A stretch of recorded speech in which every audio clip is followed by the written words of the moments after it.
So what I'm going to talk about in the context of the global governance of international migration or global migration governance system today is with respect to labor migration and thinking through how labor migration fits into this discussion. There are many inroads that you can take, and that's partly because thinking about labor migration and global governance is really not a new thing, and in fact there have been long-standing historical roots of in terms of connection of labor with respect to labor migrants, pardon me. But it's been largely fragmented in terms of some ways it's been very embedded formally, in some ways it's been very informal. We have long-standing agreements on the international level with the International Labour Organization. For example, as early as the Declaration of Philadelphia in 1944, making inroads with respect to migrant labor, and then obviously the conventions that have followed since 1949, 1975, and also the International Convention on the Protection of the Rights of All Migrant Workers and Members of Their Families.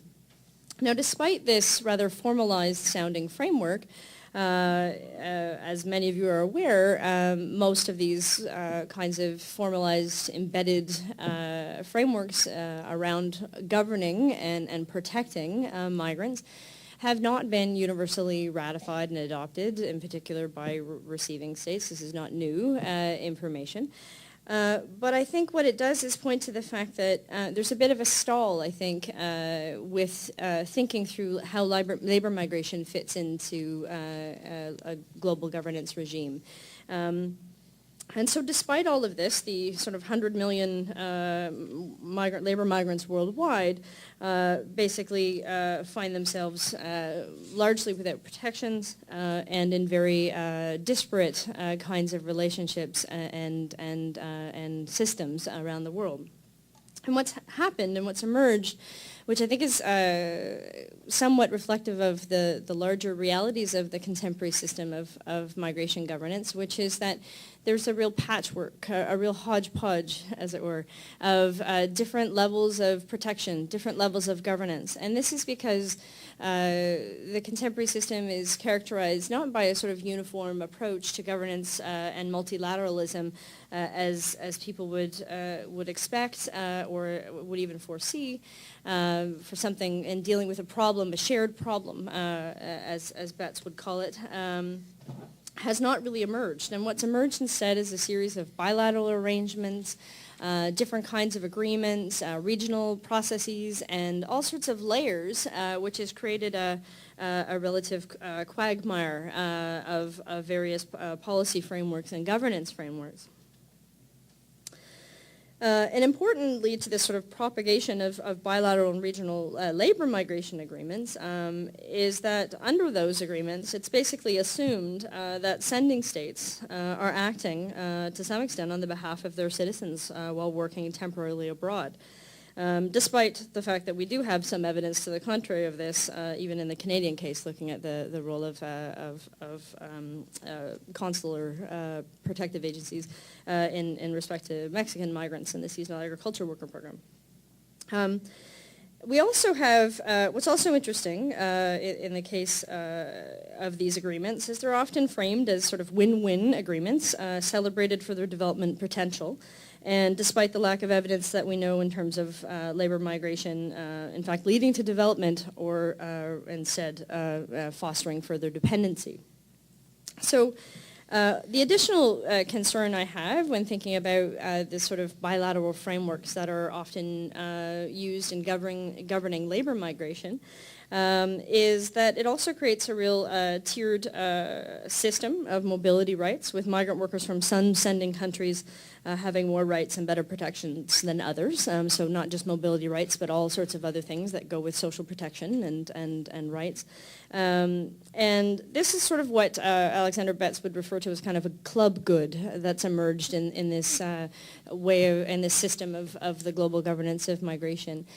So rather than being a global public good, which has sort of framed a kind of more universal approach to dealing with these that is universally shared, that in some contexts there have been deals, basically, that you get a club that has certain kinds of protections, and those outside of the club that are excluded from the club don't have those kinds of protections.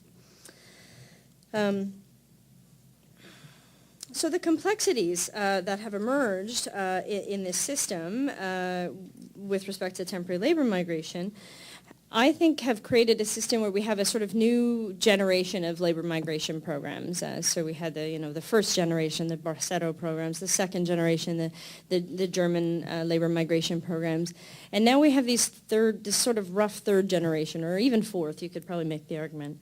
And I see these as quite different than in the past. And some of the characteristics I'd like to point out about those, and we can think about them in this context of governance. The first is that increasingly it seems that labor migration is becoming a bargaining chip and is being merged or bleeding into other policy areas, something which Margaret also pointed out in terms of connecting the dots. And certainly the connection's been made quite clearly, obviously, with development. But also other areas, trade has come into the realm as well. And this, some scholars might call this kind of issue linkage, which could move a governance agenda forward, right, in terms of being able to say, well, if you're able to engage in this trade, then we can offer you this kind of agreement in terms of protecting or facilitating mobility. And for some, this argues this could be powerful motivators to get states on board to thinking about governance and sort of signing up to a governance agenda at a global level. Other areas where this could happen would be around food security and making linkages between the food insecure and the food producers, for example. But this really hasn't happened. What's happened instead is we've seen a sort of fragmented system in which certain interests come to the table and I think are diluting or overshadowing protections for migrants in that process. So in Canada, for example, and in many other countries, we have free trade agreements that facilitate labor mobility as well. So the Peru agreement has a labor mobility clause in it. But what does it do to really protect migrants? So this is the tension that we're faced with. So at the same time, these programs are sort of circumventing immigration systems by creating pathways that go around those.